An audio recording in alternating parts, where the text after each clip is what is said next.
नमस्कार, स्वागत है आपका भीम न्यूज इंडिया, देश के सबसे प्रमुख और विश्वसनीय चैनल में। आप देख रहे हैं भीम न्यूज इंडिया। नमस्कार, मैं आपके साथ हूं। आइए जानते हैं आज की ताजा अपडेट्स। देश और दुनिया में क्या चल रहा है उसकी पूरी जानकारी लेकर हाजिर हैं। सबसे पहले बात करते हैं आज के मुख्य समाचार की। भीम न्यूज इंडिया देख रहे हैं आप विनय कुमार सिंघल के साथ। मीनाक्षी नटराजन के राज्यसभा नामांकन रद्द होने पर दिग्विजय सिंह कांग्रेस नेता ने भोपाल में कांग्रेस के 62 विधायकों को संबोधित करते हुए कहा कि देश में अब धीरे धीरे लोकतंत्र खत्म होता जा रहा है। देखिए उन्होंने क्या कुछ कहा। भीम न्यूज इंडिया की एक रिपोर्ट। जोड़ तोड़ करें, लोभ लालच दें, लेकिन जब सब जगह से हताश हो गए तो उन्होंने ये आखिरी दांव खेला। कल लोकतंत्र की हत्या हुई। मुझे लगभग 50 साल हो गए राजनीतिक जीवन में, संसदीय जीवन में, लेकिन और इसी साथ साथ मैंने लगभग आधा समय विपक्ष में बिताया है और आधा समय सत्ता पक्ष में बिताया है। 2014 के पहले के विपक्ष में हमने शासन देखा है, अटल जी का भी देखा है और मध्य प्रदेश में भी देखा है।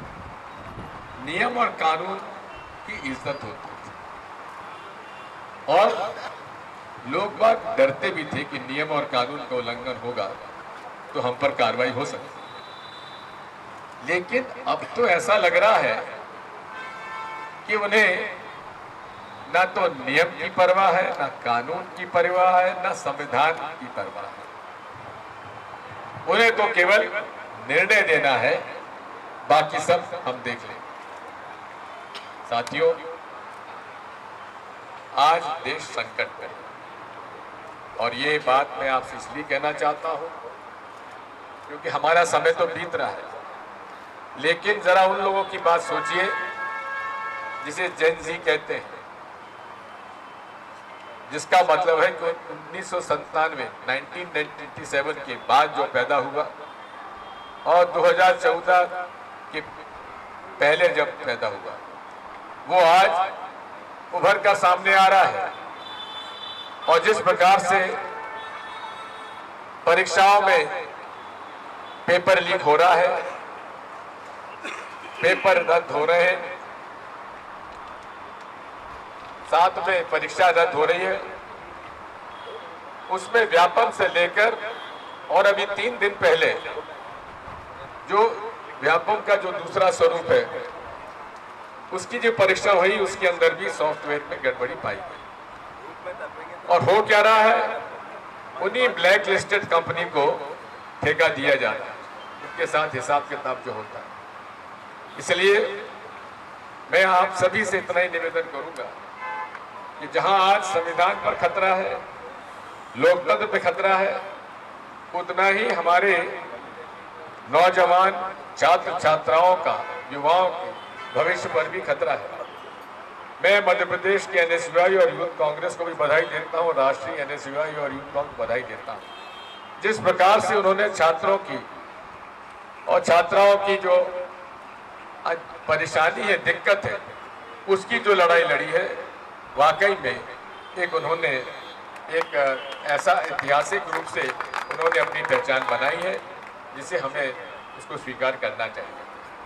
आज जो फैसला होगा हम देखेंगे, विचार करेंगे, लेकिन एक बात जरूर है कि ये लड़ाई हमको जमीन पर उतरकर ज्यादा लड़नी पड़ेगी। और इसलिए माननीय अध्यक्ष महोदय, हमारे विपक्ष के नेताजी और सभी साथियों से मेरी प्रार्थना है कि हमें योजनाबद्ध तरीके से कैसे हम लोग अपनी बात जन जन तक पहुंचाएं, कैसे हम लोग अपनी भावनाओं को प्रदर्शित करें, उसके लिए हमें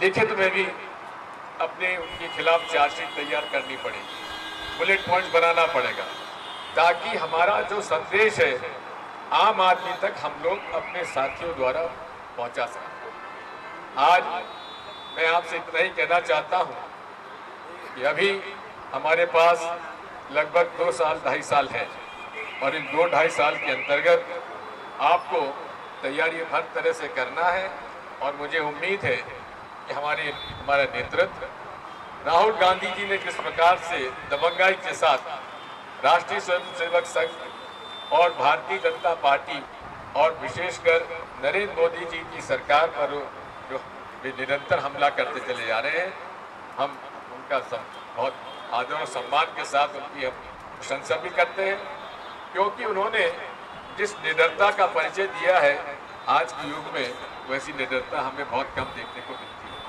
इसलिए साथियों, आज हम लोग यहाँ सब एकत्रित हैं और अभी पूरे प्रदेश में, जैसा कि अध्यक्ष जी ने बताया, सब जगह इस प्रकार के आयोजन हो रहे हैं।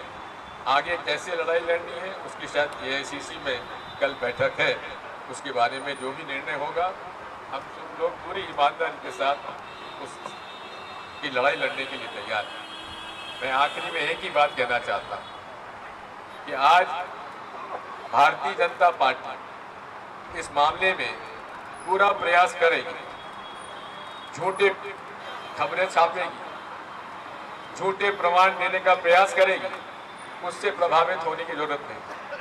उनका सोशल मीडिया भी बहुत ज़्यादा एक्टिव रहता है, हर किसी पर हर कोई आरोप लगा दे, लेकिन उसमें उनकी बात स्वीकार करने की आवश्यकता नहीं है। हमें दृढ़ता से भरोसा करना है अपने लोगों पर और भरोसा करके उनका साथ और समर्थन देकर हम लोग सब एकजुट हों, ये हमारी कोशिश होना चाहिए। माननीय अध्यक्ष जी, हमारे विपक्ष के नेता जी, प्रभारी जी, AICC के सचिव महोदय, इन सब लोगों ने मिलकर जो इस बारे में आज प्रयास किया है उसको सबको बधाई। लेकिन मीनाक्षी नटराजन के साथ हमारी पूरी सहानुभूति थी, है और रहेगी और हमें पूरा भरोसा है कि अगर हमें मौका मिला, अगर आज चुनाव आयोग ने महसूस करके कि किस प्रकार के अन्याय हुआ है, अगर उन्होंने अपना कल का निर्णय ओवररूल किया है, तो मुझे यहाँ पूरा भरोसा है कि हम लोग उसी मेहनत, निष्ठा और लगन के साथ पूरे 62 लोग फिर से इकट्ठे होंगे और इकट्ठे होकर 18 तारीख को एकजुट होकर हम मीनाक्षी नटराजन को जिताने का पूरा प्रयास करेंगे।